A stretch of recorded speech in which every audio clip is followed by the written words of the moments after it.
Bonsoir. Allô, bonsoir, Allô? Ikuma.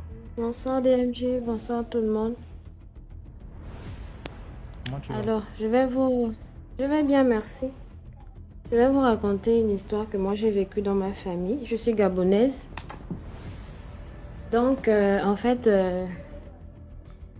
c'est l'histoire que ma tante a vécue dans la petite sœur de mon papa. Dans la petite sœur de mon papa, elle vivait dans une ville du Gabon, donc en province, précisément dans le Haut-Togo. Et cette dernière-là a eu à faire un enfant avec un monsieur qui était de la province de, du Grand Nord en fait. Donc il était d'Oyem, une autre ville aussi du Gabon. Donc du coup, allô? Allô, vous m'entendez? Oui, oui, on te reçoit. D'accord. Donc je disais que ma tante a fait un enfant avec un monsieur qui était du Grand Nord, en fait, dans une ville aussi d'une province du Gabon, donc d'Oyem précisément. Donc, du coup, l'enfant qu'elle a fait avec ce monsieur-là, ils se sont retrouvés en séparation et ils se discutaient en quelque sorte l'enfant. Le père, à chaque fois, voulait avoir l'enfant de son côté, la mère aussi voulait avoir l'enfant de son côté. Et ma tante refusait souvent. À chaque fois, elle boudait, elle disait non, je veux pas, je veux garder mon enfant moi-même. En fait, comme nous, les femmes, on a l'habitude de faire, quoi. Donc, du coup, un jour, elle décide enfin de laisser l'enfant partir vers son père, donc aller à Oyem. Donc, l'enfant va en vacances. Le père lui-même n'est pas sur place. Il prend juste l'enfant, il va déposer chez ses parents à Oyem. Donc, l'enfant passe les vacances là-bas. Et puis, après, les grands-parents de l'enfant appellent ma tante pour dire qu'écoute, il faut venir. L'enfant est malade, il se sent pas bien. On a essayé de traiter, ça ne va toujours pas et tout. Voilà, il faut venir chercher l'enfant. Donc, c'est comme ça qu'elle se rend à Oyem. Elle va récupérer l'enfant. Quand elle récupère l'enfant, vu qu'elle travaillait sur Mwanda, elle ne pouvait pas rester à Libreville pour traiter l'enfant. Donc, elle a confié l'enfant à mon papa, qui est son grand frère. Donc, il est resté avec nous à la maison et tout ça. Mais bizarrement, c'est mon cousin.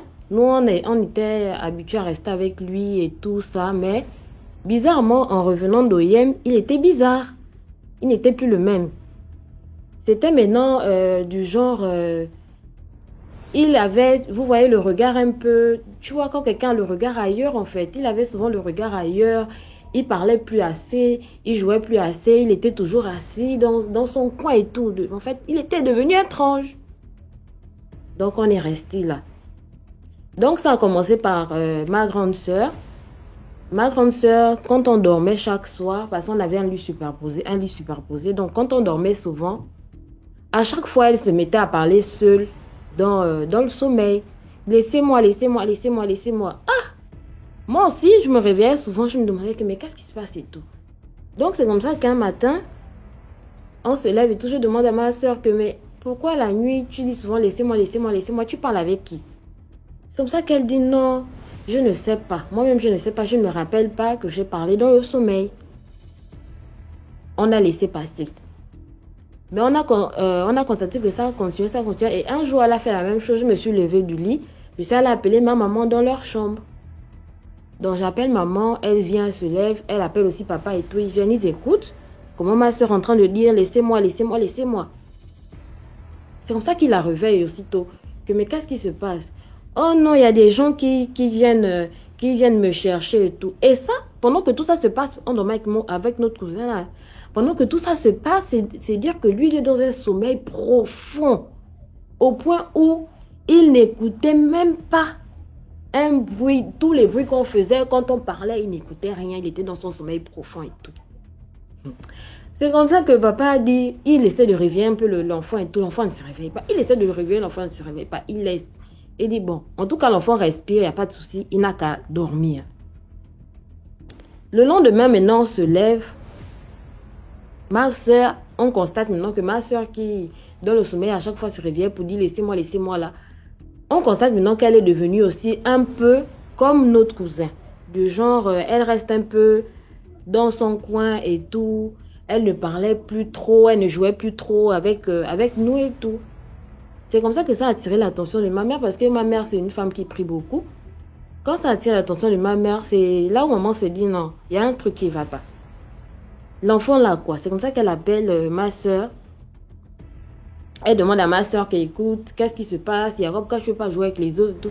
Oh non, je suis fatiguée. Tout le temps, c'était non, ça, je suis fatiguée, je suis fatiguée. Au final, ma mère étant toujours dans la prière et tout, elle a vu un peu que l'enfant avait tellement changé de comportement. Elle s'est dit non, ça là, ce n'est pas clair. Elle a commencé à emmener le sujet à l'église là où elle partait. Elle a emmené le sujet à l'église, on a commencé à prier un peu avec ma soeur et tout. Et c'est comme ça maintenant, quand on emmène aussi notre cousin à l'église, il manifeste. Il manifeste du genre qu'il est en train de parler, il commence à parler du genre avec, comme s'il avait plusieurs personnes en lui, ou bien je ne sais pas comment il faut dire ça. Donc il commence à parler et tout. Quand il termine de parler maintenant, à un moment, quand les voix là se sont arrêtées, c'était maintenant lui-même, mais tu sentais qu'il n'était pas dans son élément, que c'était pas vraiment, on va dire en quelque sorte lui-même, pas simple en fait. Donc quand il revient, il dit maintenant, je veux parler. Ok, on t'écoute, parle. C'est comme ça qu'il fait maintenant savoir que quand il était chez ses grands-parents l'ont donné une assiette. Une assiette avec un repas où il y avait de la viande. Et la viande là était vraiment préparée comme s'il y avait beaucoup de tomates. En fait, c'était vraiment rouge et tout. Donc, l'enfant a mangé ça. Que quand j'ai mangé ça, j'ai commencé maintenant à me déplacer avec papy et mamie. Parce qu'il était encore quand même petit quand on l'avait emmené là-bas. J'ai commencé à me déplacer avec papy et mamie. La nuit, on partait, on se retrouvait avec beaucoup de personnes autour d'une table. On partageait le repas ensemble, toujours la nuit. C'est comme ça nous tous, on était vraiment étonnés, on avait peur et tout. C'est comme ça qu'on se dit maintenant, ok, on va appeler sa mère pour quand même informer que voilà ce qui se passe ici et tout. On a appelé la mère. La mère tardait à venir, à remonter sur Libreville. Donc, on est resté à gérer la situation comme ça. Et ma soeur, la vie de ma soeur était maintenant en danger. Parce que elle, maintenant, c'était maintenant chaque nuit, elle était persécutée. Chaque nuit, il y avait toujours les gens qui venaient l'appeler.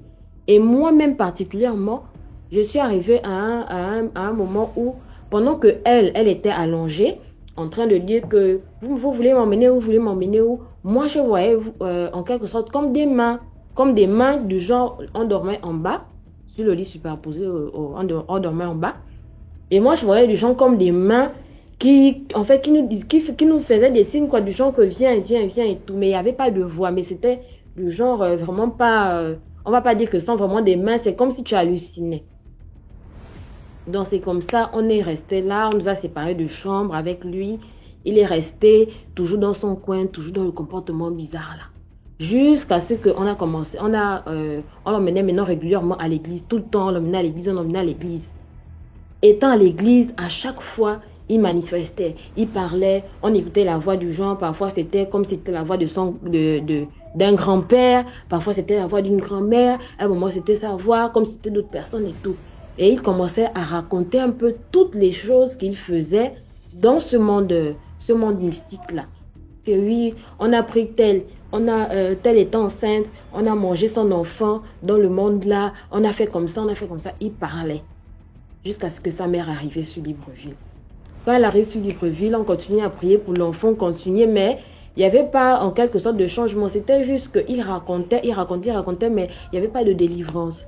C'est comme ça qu'elle a commencé à faire un peu le tour des églises. Elle est partie là-bas, elle partait là-bas, elle partait un peu de partout, jusqu'à ce qu'elle a trouvé le christianisme céleste. Elle emmène maintenant l'enfant au christianisme céleste. Je ne sais pas si vous connaissez ceux qui marchent, qui partent à l'église pieds nus avec des soutanes blanches là. Donc, il l'emmène maintenant au christianisme céleste. Au christianisme céleste, maintenant qu'il commence à faire un travail avec l'enfant. En tout cas, moi, personnellement, j'aime pas cette église-là. C'est juste mon avis, mais on l'a emmené là-bas. Ils ont commencé à lui faire des bains, les prières et tout ça, tout ça, tout ça, tout ça, tout ça. Et puis, ça a commencé à se calmer. Et l'histoire, en fait, c'est dire que ça s'est calmé comme ça quand on l'a emmené au christianisme céleste. Mais jusqu'aujourd'hui, mon cousin là est toujours étrange. Ça, c'est quelque chose que je n'arrive pas à comprendre.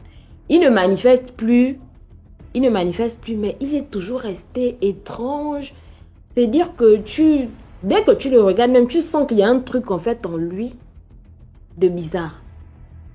Donc après, quand elle a fini à l'église, elle est repartie elle est repartie en province avec l'enfant et puis voilà, ils sont repartis. Nous on est restés comme ça. Mais avec ma soeur, on a vraiment fait un travail au niveau de l'église, vraiment tout le temps, tout le temps, tout le temps, les prières de délivrance et tout. Et puis ça s'est arrêté aussi. Quand il est parti aussi, on ne voyait plus, il y avait plus, on ne voyait plus ces trucs-là. Donc, en fait, moi, la morale de l'histoire, c'est quelque chose qui fait en sorte qu'aujourd'hui, moi, étant mère, je suis très attachée à mes enfants. J'ai du mal à confier mes enfants aux gens. Vraiment, j'ai du mal. Donc, c'est vrai que ça crée un peu des problèmes avec le papa de mes enfants, mais moi, j'ai du mal à cause de ça, en fait, cette histoire-là. Donc, vraiment, à toutes les mamans qui sont là, à tous les papas qui sont là, moi, j'aimerais vous dire, faites vraiment attention à où vous envoyez vos enfants, surtout quand vous ne connaissez pas les personnes. Parce que ma tante, quand elle a envoyé mon cousin là-bas, elle n'a pas fréquenté les parents de son ex, hein. Elle les avait jamais fréquentés. Donc, vraiment, vraiment de faire attention. Voilà, c'était ça mon histoire. Merci beaucoup pour l'histoire. De rien, Dans les commentaires. dans les commentaires.